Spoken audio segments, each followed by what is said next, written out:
ઓમ નમઃ શિવાય. મહાકાવ્યો તથા પુરાણોની સાધના. રામાયણમાં સાધના. રામાયણ જગતમાં સૌથી પ્રાચીન અને મહાન ગ્રંથોમાંનો એક ગણાય. હિન્દુ સંસ્કૃતિ તથા સભ્યતાના ઉચ્ચતમ આદર્શો તેમાં સંગ્રહાયેલા છે. યુવકો માટે આ નીતિશાસ્ત્ર છે. તે તેમને આચાર તથા ચરિત્રના ઉન્નત આદર્શો તરફ પ્રેરિત કરે. રામાયણનો ગૂઢાર્થ આ પ્રમાણે છે. રાવણ અહંકારનું પ્રતીક છે. તેના 10 માથા 10 ઇન્દ્રિયો છે.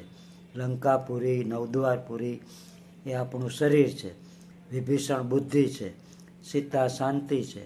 રામ જ્ઞાન છે. રાવણને મારવો તેનો અર્થ અહંકારને મારવો અને ઇન્દ્રિયોનું દમન કરવું. સીતાની પ્રાપ્તિનો અર્થ છે જીવે તેને કામનાઓના કારણે ગુમાવી છે તે શાંતિની પ્રાપ્તિ કરવી. જ્ઞાન પ્રાપ્ત કરવાનો અર્થ છે રામના દર્શન કરવા. જે મોહરૂપી મહાસાગરને પાર કરી રાગ દ્વેષ સુધી રાક્ષસોનો વિનાશ કરે છે તે જ મહાન યોગી છે. તે શાંતિયુક્ત છે. તે આત્મામાં સ્થિત થઈને નિત્ય સુખને ભોગવી શકે. તે જ આત્મારામ છે. શ્રી રામ સત્યના પ્રતીક છે.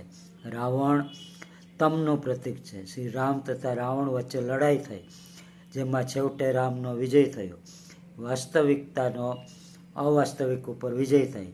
સત્ય હંમેશા અસત્યનતમ ઉપર વિજય મેળવે છે. શુભ અશુભ તે હરાવે છે. વાલ્મીકી મુનિના મત પ્રમાણે દૈનિક જીવનમાં શિસ્ત દ્વારા ઈશ્વર સાક્ષાત્કાર પ્રાપ્ત કરવો જોઈએ. બાલકાંડ, અરણ્યકાંડ તથા યુદ્ધકાંડમાં શરણાગતિ અને ઈશ્વરપણ ઉપર ખાસ ભાર દેવામાં આવ્યો છે. અસ્તુ. જય શ્રી રામ, જય શ્રી રામ.